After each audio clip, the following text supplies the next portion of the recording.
Advertencia. El siguiente capítulo contiene descripción de situaciones gráficas que pueden alterar tu sensibilidad. Se recomienda discreción.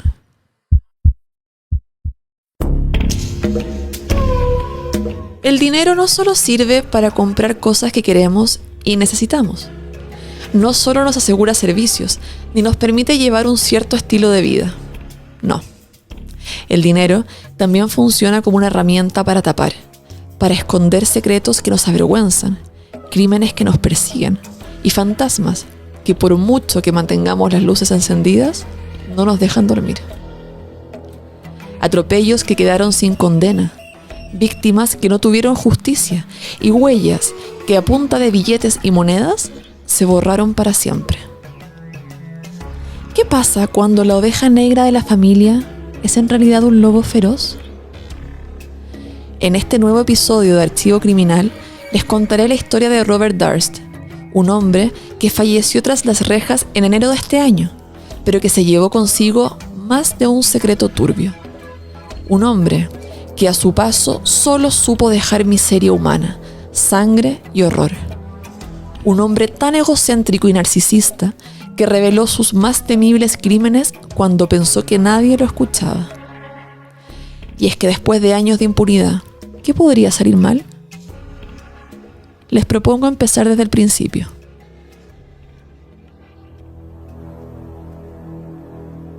Archivo Criminal.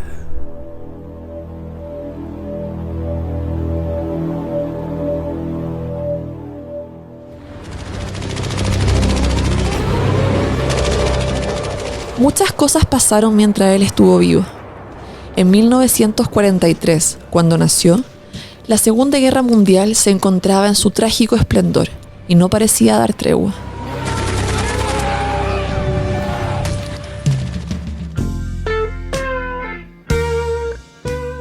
En febrero de ese año nacieron tanto el Beatle George Harrison como el trovador Pablo Milanés. Y en junio se llevaba a cabo un golpe de estado en Argentina que deja a la cabeza del país a un casi desconocido coronel llamado Juan Domingo Perón. El 12 de abril, en un hospital de Nueva York, nació Robert Durst. Como hijo mayor del magnate de bienes raíces Seymour Durst, creció con más lujos y comodidades de las que uno podría imaginar. Pese a esto, desde pequeño fue un niño problemático. Esto llevó a que ni siquiera fuera capaz de cultivar una relación normal con sus hermanos menores, Douglas, Thomas y Wendy.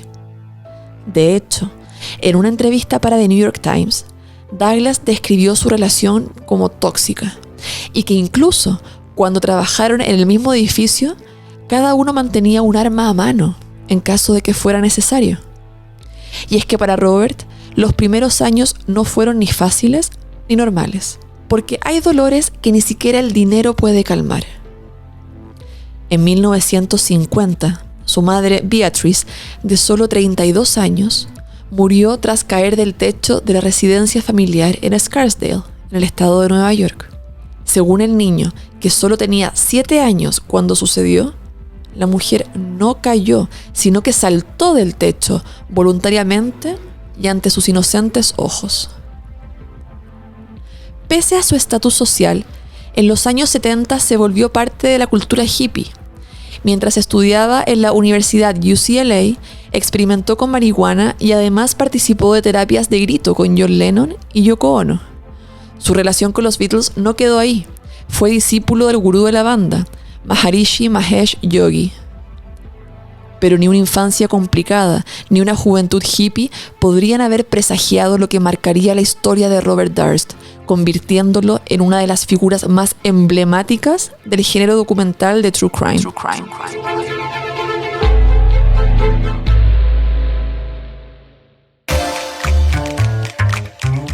Sabemos que un caso no es suficiente.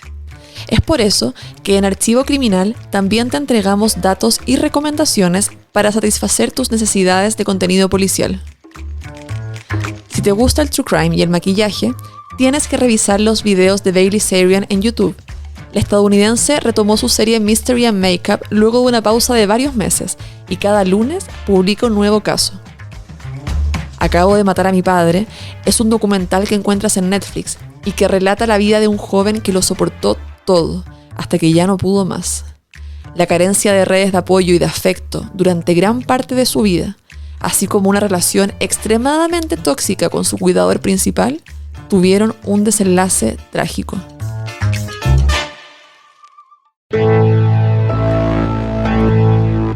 Fue en otoño de 1971 que Robert Durst conoció a la dentista Kathleen McCormack. Tras solo 2 citas, la invitó a vivir con él en su casa en Vermont, donde él trabajaba en su propia tienda de comida saludable. Kathleen se mudó en enero del año siguiente. Bajo presión de su padre, la pareja se cambió a Nueva York para que Robert pudiera trabajar en la empresa familiar. Se establecieron en Manhattan y se casaron el 12 de abril de 1973. Más tarde, se mudarían a una casa en South Salem. Sobre ese matrimonio, se sabe que tras puertas cerradas, las peleas y la violencia eran pan de cada día. Pero nada podría haber hecho suponer que el 31 de enero de 1982, Kathleen desaparecería sin dejar rastro. La última vez que la vieron en público fue una tarde de invierno en la que se apareció sin aviso en la casa de su amiga Gilbert en Connecticut, donde varias personas se habían juntado a comer. Gilbert notó que su amiga estaba preocupada y le llamó la atención que llevara pantalones de buzo de color rojo, pues nunca se vestía en público de forma tan casual. Estando ahí, Kathleen recibió un llamado de su esposo, lo que la hizo partir en dirección a su hogar en el estado de Nueva York. Lo que se sabe de esa noche es que la pareja habría peleado, pero poco más está claro. La declaración de Durst fue que dejó a su esposa en la estación de trenes, que se tomó un trago con un vecino y luego volvió a hablar con Kathleen por teléfono. Pero antes, Kathleen le había dicho a su amiga Gilbert que la iba a llamar para que se juntaran a tomar algo. Como esto nunca pasó, Gilbert se preocupó y durante varios días estuvo notificando a las autoridades que no se podía contactar con la joven. Algo estaba pasando.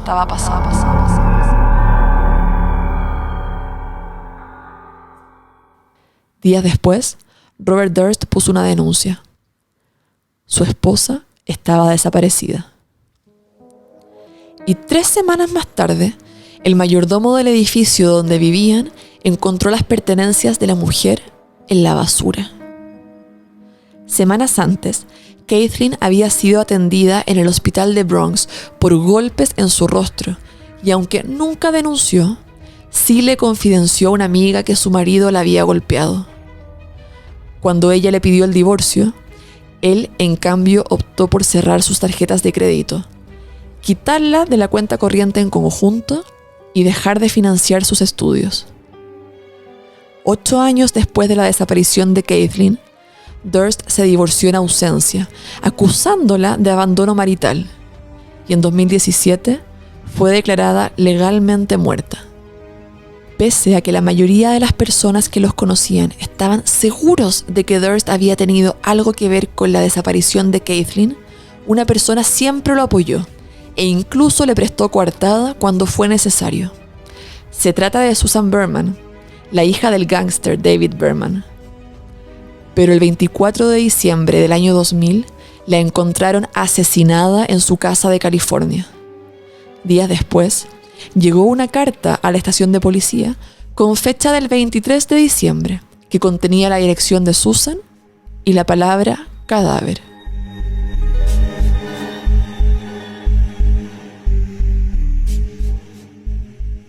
Una vez más, Durst se veía involucrado en un crimen, pues había visitado a su amiga días antes y había dejado California justo la noche antes que encontraran su cuerpo. Poco tiempo antes, Susan había recibido $50,000 de parte de su amigo. ¿Acaso la quería callar? Si hasta este punto crees que a Robert Durst lo persigue una estela de tragedias y horror, me temo que su historia no termina aquí. Para finales del 2001, Durst estaba esquivando a las autoridades. La sombra de la desaparición de Kathleen nunca se fue del todo y varios dedos apuntaban en su dirección por la muerte de Susan. No se fue a esconder a una isla en medio de la nada, ni ninguna de las probabilidades glamorosas que te puedas imaginar. Al contrario, se estableció en un barrio modesto, en una casa dividida en departamentos, disfrazado de mujer muda. O sea, usaba peluca, vestía faldas y no hablaba con nadie para evitar ser reconocido. Y se hacía llamar Dorothy. Tenía un vecino llamado Morris Black, un hombrecito poco amable, pero que por ningún motivo mereció lo que le pasó en manos de su compañero de edificio. Según Durst, el 28 de septiembre del 2001, entró a su departamento y se encontró con que Black habría ingresado sin invitación y que tenía cara de estar molesto. Según el millonario, pensó que el vecino había encontrado el arma que guardaba en el horno y se lo preguntó.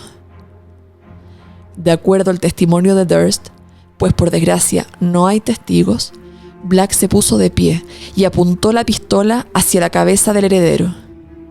Aquí habría comenzado un forcejeo para tomar el control del arma, que habría terminado con Black muerto en el piso. Durst continúa diciendo que corrió escaleras arriba buscando apoyo de otro vecino, o para pedir que alguien llamara al 911, pero nadie abrió sus puertas. Así que regresó a su departamento y empezó a limpiar. Se lavó las manos e intentó sacar el cuerpo de Morris del departamento, pero no pudo resistir el peso, por lo que decidió descuartizarlo, usando sierras y un hacha. Compró bolsas de basura y guardó el cuerpo en pedazos y las metió en su auto. Desde ahí, se dirigió a la bahía de Galveston, donde se deshizo de las bolsas. Quizá no lo habrían pillado nunca, de no ser por un niño que fue a pescar con su padre y que vio las bolsas flotando. En su interior, encontraron un torso sin sus extremidades. Además, investigadores encontraron en la bolsa un pedazo de diario con un sticker que indicaba la dirección exacta del edificio donde vivía Morris Black. Esto no los llevó directamente a Durst, quien arrendaba bajo el nombre Dorothy Signer. Pero cuando revisaron la basura, las autoridades encontraron recetas oftalmológicas a nombre del prófugo millonario, además de la pistola con la que había dado muerte a Black. Y es que cuando todos tus crímenes han quedado impunes, ¿por qué preocuparte escondiendo evidencia clave? El narcisismo es el peor enemigo de los narcisos. Durst fue detenido. Los restos de Black fueron encontrados en distintas bolsas en la bahía, pero nunca apareció su cabeza.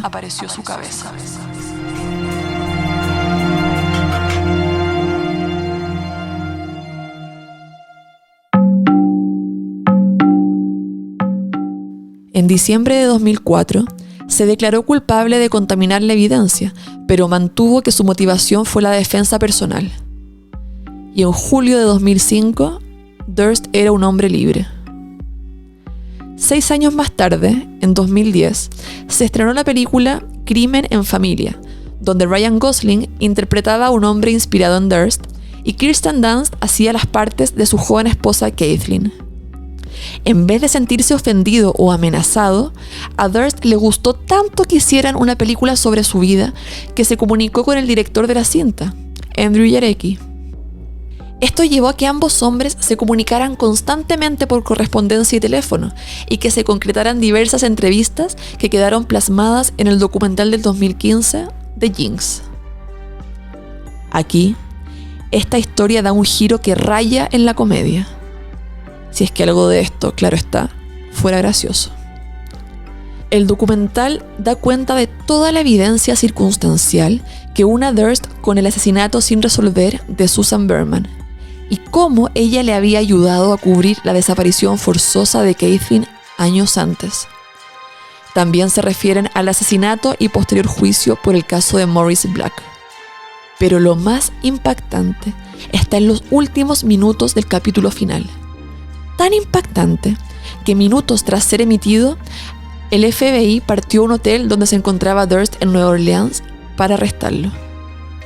Y es que en el documental vemos cómo, Tras una breve conversación con el director y sin haberse sacado el micrófono que llevaba en su ropa, Durst pide ir al baño. Ahí, mientras hace sus necesidades, todo el mundo pudo escuchar mientras entregaba una confesión inesperada. Ahí está, se dijo a sí mismo. Te atraparon. Tienes razón, por supuesto. Pero no puedes imaginarlo, arrestarlo. No sé lo que hay en la casa. Oh, quiero esto. ¡Qué desastre! Él tenía razón. Yo estaba equivocado. Y los eructos. Me están costando estas preguntas. ¿Qué demonios hice? Los maté a todos, por supuesto. Los maté a todos, por supuesto.